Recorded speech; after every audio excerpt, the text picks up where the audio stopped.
folks. This is Herb Stevenson. Um, the Natural Passages we're doing on Mark Doors of Life podcast. You may have noticed I took a break for a while. There were several things going on, one of which I've published a book called Bear Attention. It's a coaching book based on presence.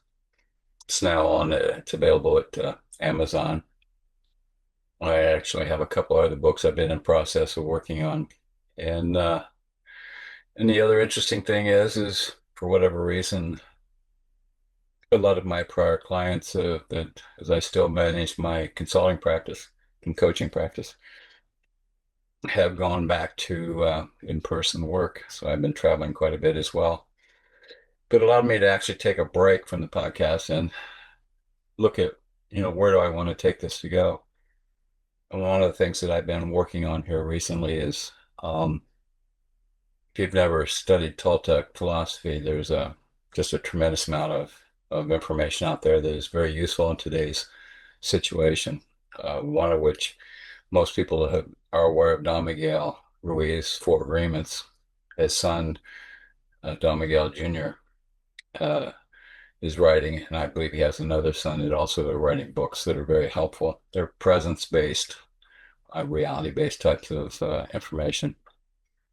For those who aren't familiar with them, it's Carlos Castellano 30, 40 years ago that was talking about the same thing. Lujan Matus, I believe it's in Thailand, writes heavily about these types of things, as well as Thun Mayers, I believe, is from South Africa.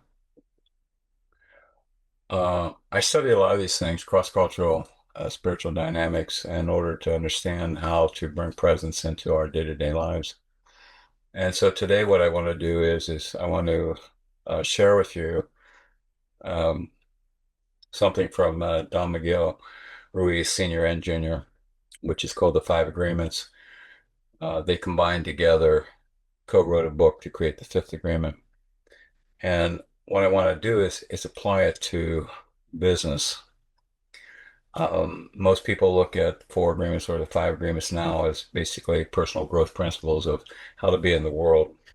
Uh, what I'm doing is I've been looking at it from a business point of view, and uh, it's about executive team performance.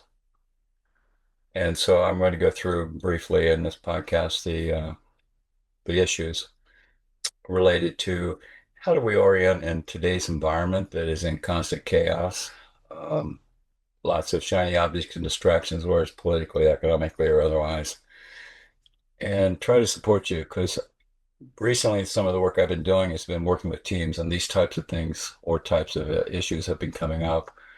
So that's what we're going to approach today. So I appreciate your patience and coming back, and we'll go into these five agreements.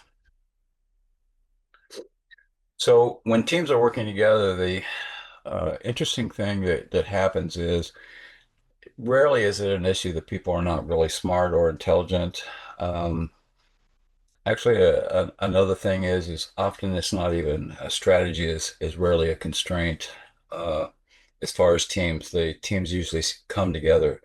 But what really uh, causes problems um, using the five agreements and understanding how team dynamics work is the real constraint is distortion. And we don't think in those terms. And distortion shows up in a variety of ways. It can be subtle defensiveness, big commitments, unspoken resentment, side conversations after decisions, um, faking agreement, identity activation, which basically means is you threaten my identity, even though that wasn't the intention. So the idea of the five agreements is how do we set up a set of principles, like I like to call it guiding principles, that can remove that tension in a way by redirecting it to saying is how do we eliminate distortion? You want the tension, you want the energy of a team to guide you to the more innovative and let's just say, successful ways. So what I've decided or discovered is that when distortion decreases, performance improves. And I think that'll be clear as I walk through this. So from a point of view of the Ruiz father and son, the first agreement is be impeccable with your word. And most people think of that when you say that impeccable or be precise is don't lie. But in business, it really means be very precise. And that means language that reduces ambiguity instead of hiding behind it. Common breakdown patterns, for example, are over-promising to look competent, withholding concerns to avoid tension, strategic vagueness, or softened feedback to protect an ego. In other words, I'm not going to be as candid as I could be. But the people who understand this and accept this as a guiding principle um, understand that there's a way to actually eliminate distortion that can be useful. For example, instead of somebody feigning agreement by saying that timeline should be fine, they should say, I'm not confident we can deliver without sacrificing quality. And here's what we need to change. That's impeccability because it's clear, it's authentic. The number of teams that I've worked with and trying to support them is say what you mean, do what you say, don't use language to manipulate identity, your identity, and don't use silence to hide fear. Examples when I say that. Um, I call it the pile-on effect. The pile-on effect is that we're doing all of our work and suddenly we're asked to do more, and we don't have the courage or the capacity to say very precisely, I already have these projects. If you want me to do that project, something has to go, or you're setting me up to fail. And we don't have those conversations the way we need to. And so when a team actually comes to the five agreements and or guiding principles as a way of being, what ends up happening is we're able to always listen sufficiently to be able to do it. So when language becomes precise, trust increases, not because conflict disappears, but because distortion decreases.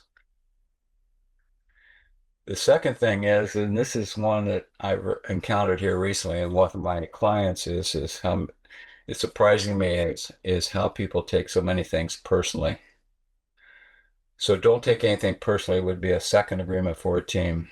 What that means is most workplace conflict is actually identity activation. We're making assumptions about each other and how it threatens me. So when a proposal is challenged, the proposer feels challenged.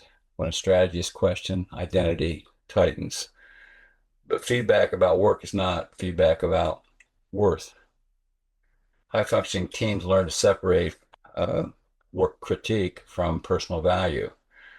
In other words, instead of thinking you rejected my proposal, it's just to the proposal needs some refinement, or I see some things that we haven't looked at. Are you interested? Instead of you don't trust me, let's examine the assumptions behind this.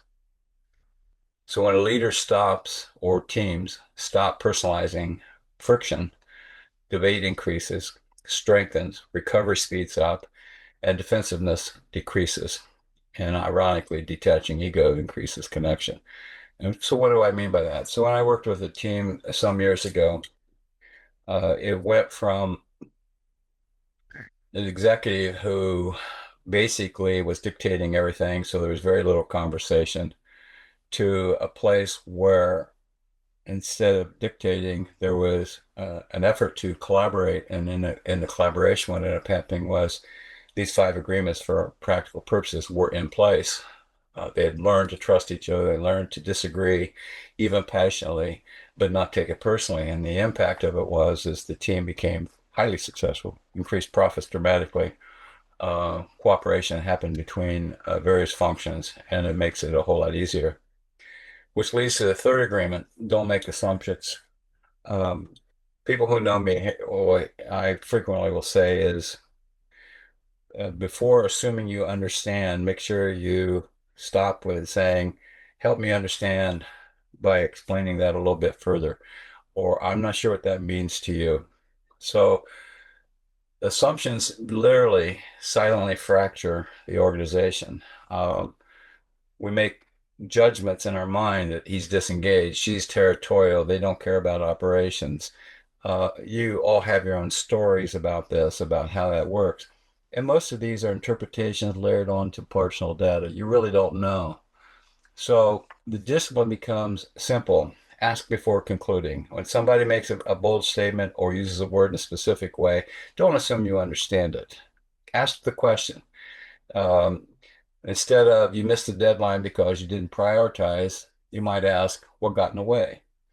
Or you seem resistant, might be, what concerns are you holding? Or I'm noticing there's some hesitancy. Could you elaborate on what that is so that I can understand and that as a result, that inquiry dissolves the assumptions and the story that goes on in our heads. So when assumptions decrease, gossip decreases, factions weaken, cross-functional trust strengthens, and as a result, clarity stabilizes the field. Now, one of the things that I've been talking to people about here recently is when we don't test the assumptions, we tell a story in our head. And one of the things I ask people is to ask themselves, who's telling the story and who's listening, which basically means you're having a conversation with yourself about something that you're having difficulty bringing out to the client so that they can begin, or your colleague, so that you can begin to come together. So frequently ask yourself, how do I help me understand? How do we get together so that we can begin to understand? So the next thing that it's completely different than most people would think about is the next agreement is always do your best. It becomes a guiding principle for everybody, but instead of being high performers often misinterpret this agreement. They equate best with maximum output, but best is contextual. So, for example, some days best might be equal decisive execution. Another day, best might mean slowing down to prevent burnout. Some days, best might mean saying no, having the integrity to basically say that ain't going to happen. In executive teams, doing your best means bring full attention, acknowledge constraints honestly, don't weaponize exhaustion, and don't hide mediocrity behind busyness. Performance shifts from perfection to integrity, which basically means integrity begins to I have the authentic capacity and I enforce the authentic capacity to do my best behaviorally and honestly and authentically.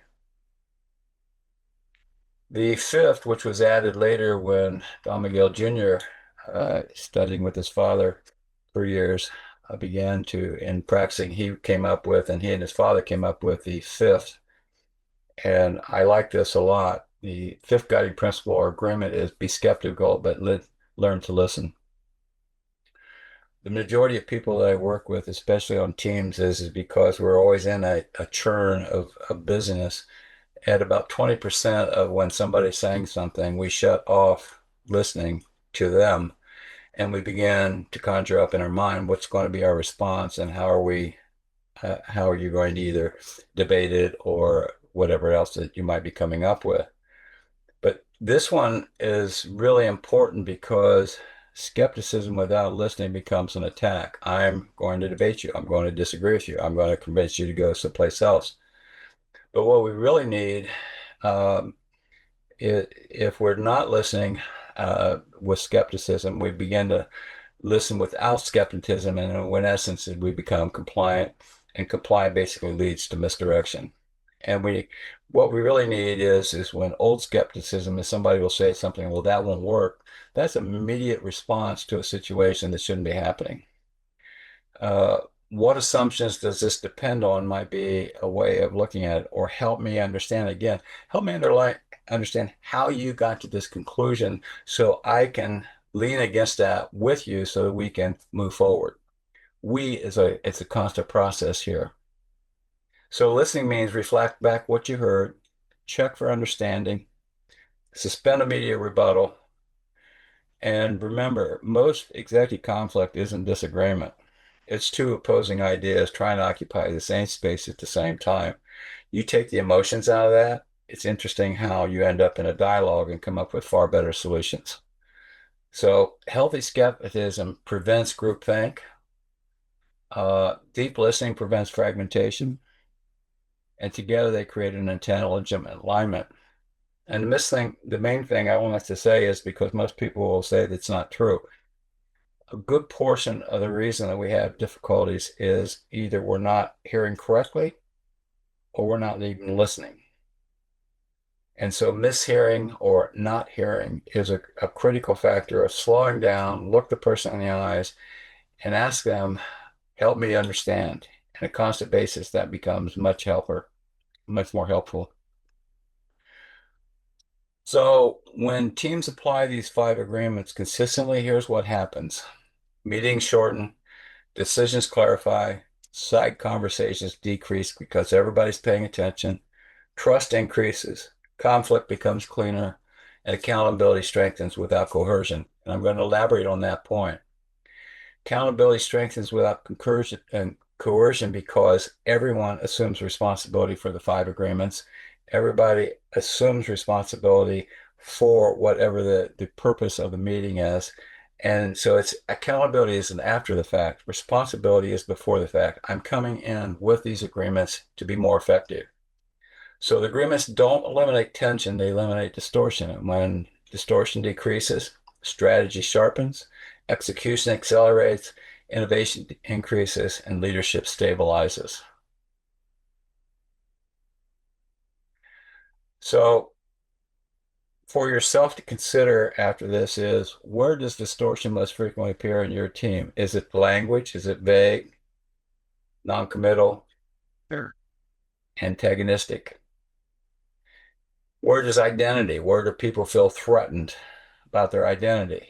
They feel like judged when that's really not the case. Storytelling, talking to yourself. If you just remember, you start telling a story about this person, it's about them, but it's in your head. You're telling the story and you're also listening as if it's a fact and you've not checked it out. The other distortion often happens is performance pressure or listening breakdown. So the issue for you is you don't necessarily need a new system. You may need a cleaner set of agreements about how we're going to function together. The interesting thing that I found the most over working the last 50 years in business is transformation begins with noticing, being present, paying attention to the other person with the intent of being open, but also willing to engage so that you can have a conversation. So distortion dissolves when awareness enters the field. And if you can just practice these five agreements, they're very basic. The information is out there on the internet if you want to buy the books, because there's two books that they go into it personally. But this is the first place that I think is actually applied it to business and to business teams. Part of my reasoning for doing it is I've been looking at team coaching. It's one of the core things that I do. And I'm in a process of, as I said, many projects, one of which is I'm writing a book on team coaching that I hope to have out by June. And it's presence-based, just like Bear Awareness is presence-based individual coaching. So when you think about these things, I'd like you to sit down and ask yourself, what would it take for us to come to a conversation and agreement to practice these five agreements, or I like to call them guiding principles to an effective team? When we do that, what ends up happening is we find that we're much more effective. So I appreciate your time. I'm looking to re-engage and continue to come back onto a more regular basis, talking to you a lot of the things that I've been studying and researching and also experiencing by being out in the field much more often. Um, so if you have a conversation or a question, you can reach me at herb@clevelandconsultinggroup.com. If you're interested in my books, you can go to Amazon and look up my name. There's a series of books that are there. There's two on coaching, soon to be three. and I wish you well. So this is Natural Passages Revealing Unmarked Doors of Light. I'm Herb Stevenson, and I thank you for your time. Take care.